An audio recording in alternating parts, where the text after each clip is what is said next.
Kinematics, rest and motion. Question number 1. A motor car is going due north at a speed of 50 km per hour.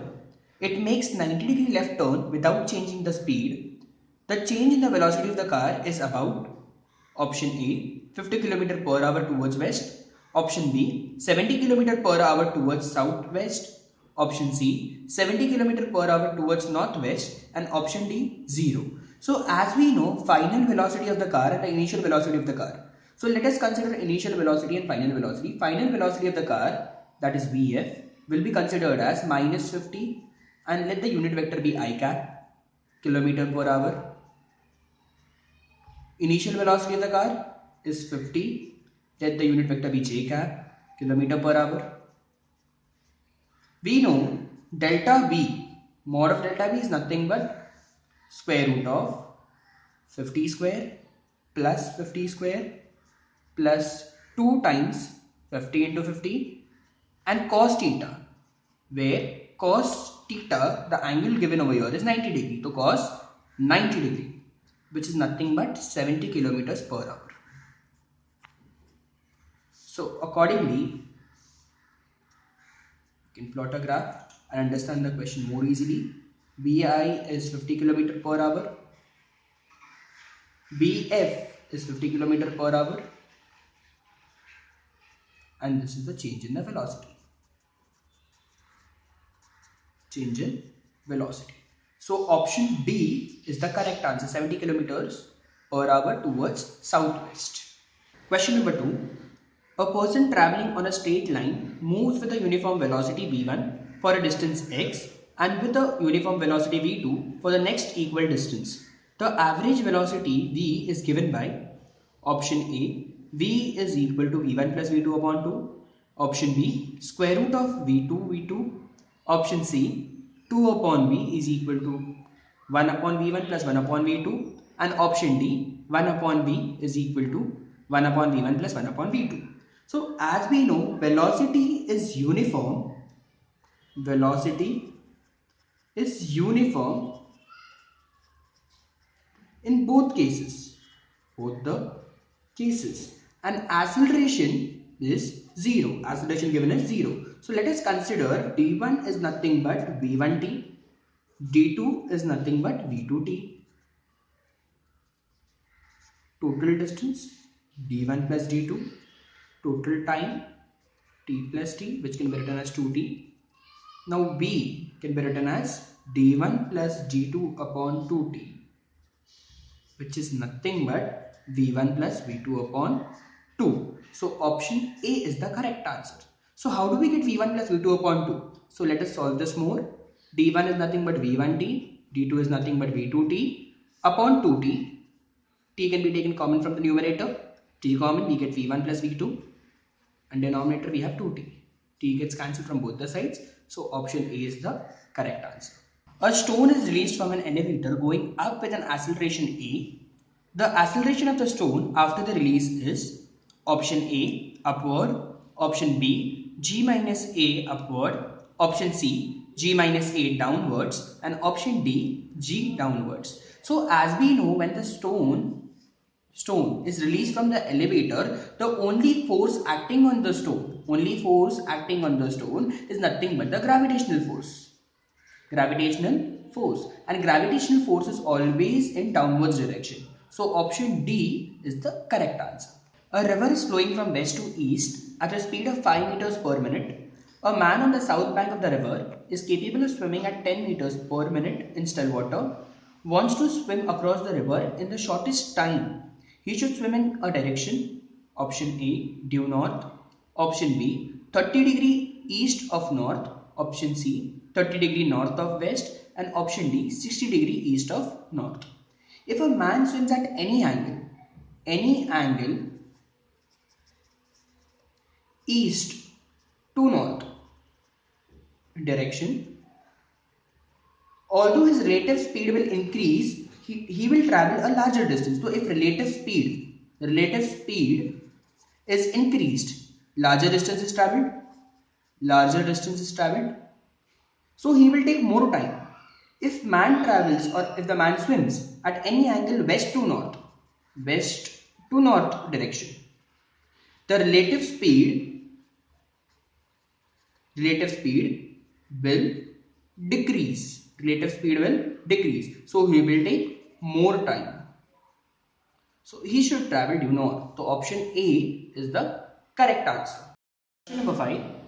In the arrangement shown in the figure, the ends P and Q of an inextensible string move downwards with uniform speed u. Pulleys A and B are fixed. The mass M moves upwards with the speed. Option A, 2u cos theta. Option B, u upon cos theta. Option C, 2u upon cos theta. And option D, u cos theta. So now as we know, speed over here or velocities over here is u. Here the velocity can be considered or splitted as v cos theta. Even this can be splitted as v cos theta. And along the string, velocity of each object is same. Velocity of each object is same. So let us consider 2v cos theta. 2v cos theta is equal to 2u. 2 gets cancelled out from both the sides. V is equal to u upon cos theta. That is option B. So option B is the correct answer. Question number 6. Two projectiles A and B are projected with an angle of projection 15 degree for the projected A and 45 degree for the projectile B. If RA and RB be the horizontal range for two projectiles, then option A, RA is less than RB. Option B, RA is equal to RB. Option C, RA is greater than RB. And option D, the information is insufficient to decide the relation of RA and RB. So as we know, horizontal range, for horizontal range, formula is H is equal to U square sine square alpha upon G. This is the formula which we need. In this information, we are not provided with the initial velocity u. So, horizontal range of the projectile cannot be found out, or I can say the information is insufficient to decide the relation of RA and RB. Question number 1. Take the correct statements. Option A. Average speed of the particle in a given time is never less than magnitude of the average velocity. Option B. It is possible to have situation in which dv upon dt is not equal to 0 and d by dt of v is equal to 0. The average velocity of the particle is 0 in the time interval. It is possible that instantaneous velocity is never 0 in the interval. The average velocity of the particle moving on a straight line is 0 in a time interval. It is possible that instantaneous velocity is never 0 in the interval. Infinite accelerations are not allowed. So this is the question which we have. So let us consider option A, that is average speed of a particle in a given time is never less than magnitude of the average velocity. So average speed is never less than as I consider distance covered by a particle in given time will never be less than the magnitude of displacement. Distance covered in time will never be less than the magnitude of displacement. So let us consider the average speed in which is never less than the average velocity. But an object may have varying speed without having varying velocity. Option B, varying velocity without having varying speed. Option C, non-zero acceleration without having varying velocity. And option D, non-zero acceleration without having varying speed. So as we know, velocity and acceleration are vector quantities. Can be changed by changing the direction, keeping magnitude constant. So B, varying velocity without having varying speed. The object may have varying velocity without having varying speed. And option D, that is non-zero acceleration without having varying speed, is the correct answer. Varying speed without having varying velocity is negligible, cannot be considered. This option is not considered, as velocity and acceleration are vector quantities, can be changed by changing its direction. And option C is also nullified. So option B and option D are considered. Question number 3. Mark the correct statements for a particle going in a straight line. Option A, if the velocity and acceleration have opposite sign, the object is slowing down. Option B, if the position and velocity have opposite sign, the particle is moving towards the origin. Option C, if the velocity is 0 at an instant, the acceleration should also be 0 at that instant. And option D, if the velocity is 0 for the time interval, the acceleration is 0 at any instant with the time interval. So as we know, if acceleration and velocity of the particle has opposite sign, if acceleration and velocity have opposite sign, it has retarding effect. The effect which is produced is retarding effect. As in case particle thrown vertically upward. So option A, that is if the velocity and acceleration have opposite sign, the object is slowing down. A is true. Option B, if the position and velocity have opposite sign, the particle is moving towards the origin. Even option B is considered correct option. Wherein option C, the velocity is 0 at instant, the acceleration should also be 0 at that instant, is not true. Let us consider an example. At the topmost position, or I can say at the highest point,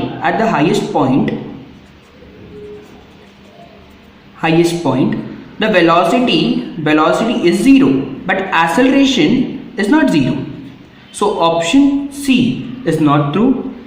Option D, so if we consider according to the rate of change of velocity, if the velocity is 0 for time interval, the acceleration is 0 at any instant within the time interval. So accordingly, as we know, time interval of velocity is 0, it means interval velocity does not change. So accordingly, acceleration at any instant in this time is also 0, as acceleration is change in velocity upon time. Hence D is also true. So option C is the incorrect option, and option A, B and D are the correct ones. Question number 4. The velocity of a particle is 0 at t is equal to 0. Option A, the acceleration at t is equal to 0 must be 0. Option B, the acceleration at t is equal to 0 may be 0. Option C, if the acceleration is 0 from t is equal to 0 to t is equal to 10 seconds, the speed is also 0 in this interval. And option D, if the speed is 0 from t is equal to 0 to t is equal to 10 seconds, the acceleration is also 0 in this time interval. So as we know, the acceleration will be 0 only when change in velocity is 0. So acceleration will be 0, velocity change is 0. So option D is the correct answer. Option C, as we know, if acceleration is 0 from t is equal to 0 to 10 seconds, change in velocity is also considered to be 0, and speed interval is equal to initial speed interval is equal to initial speed, velocity interval is equal to initial velocity, which is equal to 0. So option C is also the correct answer. Option D, as we know, from t is equal to 0 to 10 seconds, speed is considered to be 0, speed is 0, your v is equal to 0, and initial velocity is also equal to 0. So if change in velocity is 0, even the acceleration will be considered to be 0. So if change in velocity is 0, acceleration is considered to be 0 in this interval. So option B, C and D are the correct options, and option A is incorrect. Question number 6. Two projectiles A and B are projected with angular projection 50 degree for projectile A and 45 degree for projectile B. If RA and RB be the horizontal range for two projectiles, then option A, RA is smaller than RB. Option B, RA is equal to RB. Option C, RA is greater than RB. And option D, the information is insufficient to decide the relation of RA and RB.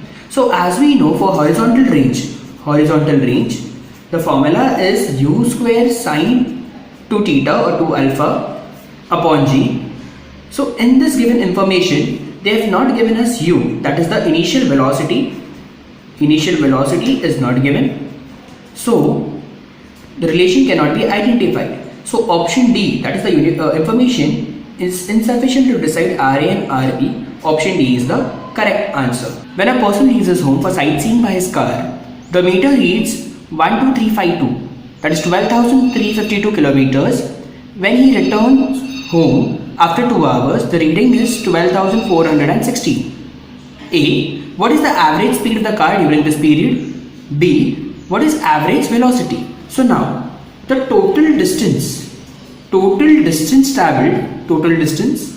is nothing but 12416, that is 12,460 minus 12,352, which is nothing but 64 kilometer. Average speed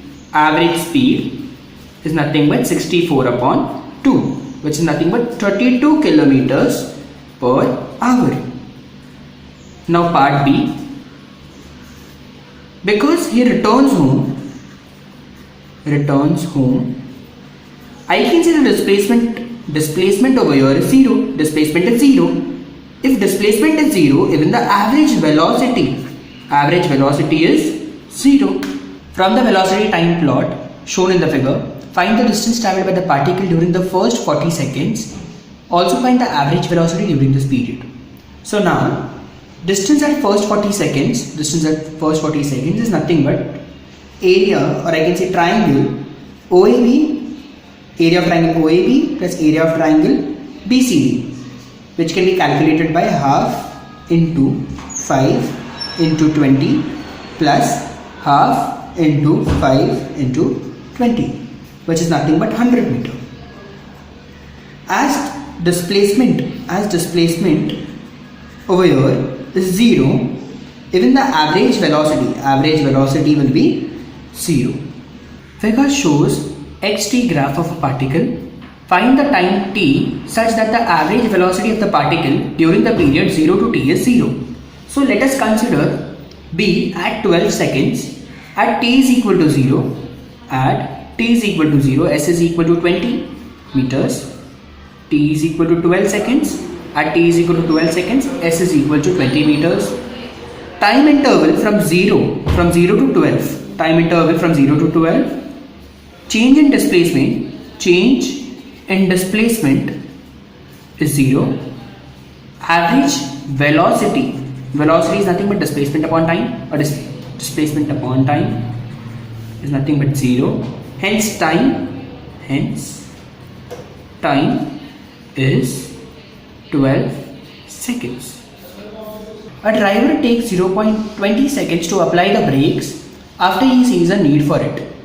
This is called the reaction time of the driver. If he is driving a car at a speed of 54 km per hour and the brake causes a deceleration of 6.0 meters per second square, find the distance traveled by the car after he sees the need to put the brakes on. So now, reaction time, body moves speed at, that is speed of the body is 54 km per hour. Converted into meters per second, that is 15 meters per second. At distance S1, 15 into 0.2, that is 3 meters. On applications of brakes, U was 15 meters per second, V is equal to 0, and acceleration is minus 6 meter per second square, as it is deceleration. We know the formula, S2 is nothing but B square minus U square upon 2A, which is nothing but 0 minus 15 square upon 2 into, as acceleration is minus 6, 2 into minus 6, which is nothing but 18.75 meters. S is equal to S1 plus S2. So distance travelled, S1 was 3 meters, so 3 plus 18.75, which makes it as 21.75, which can be approximately written as 22 meters. A stone is thrown vertically upward with a speed of 28 meters per second. Find the maximum height reached by the stone. B. Find its velocity 1 second before it reaches the maximum height. C. Does the answer of part B change if the initial speed is more than 28 meters per second, such as 40 meters per second or 80 meters per second? So let's start. U is nothing but initial velocity is 28 meters per second. Final velocity V is equal to 0. Acceleration is nothing but minus G, minus 9.8 meter per second square. We know S is nothing but V square minus U square upon 2A, which is 0 minus or 0 square minus 28 square upon 2 into 9.8, which is 40 meters. Time is nothing but v minus u upon a, which is 0 minus u is 28 upon minus 9.8, which is 2.85. T dash will be 2.85 minus 1, which is 1.85. V dash can be written as u plus at dash, where u is 28 minus 9.8 into 1.85. Why there is a minus over here? Because acceleration was negative. 28 minus 9.8 into 1.85, which is nothing but 9.87 meters per second. Now let's come to the part C. Does the answer of part B change if the initial speed is more than 28 meters per second, such as 40 meters per second or 80 meters per second? No, it will not change after second velocity becomes 0. Velocity won't change, or speed won't change after second velocity becomes 0.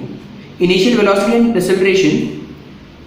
velocity and deceleration is g is equal to 9.8 meter per second square, remains same. For initial velocity to 28 meters per second, maximum height increases. Particle is moving on a circular path of radius r with uniform speed v. What is the displacement of the particle after it has described an angle of 60? Now to solve this question, we know according to cosine rule,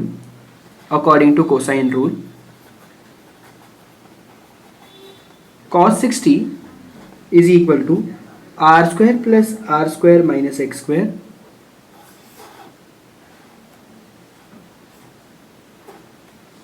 r, point A, point B, 60 degree, this is x, upon 2r square. So 2r square cos 60 is equal to 2r square minus x square. X square is equal to 2r square minus 2r square cos 60, which is equal to 2r square 1 minus cos 60, 2r square 2 sin square 30, which is equal to r square. So value for x is equal to r. Therefore displacement AB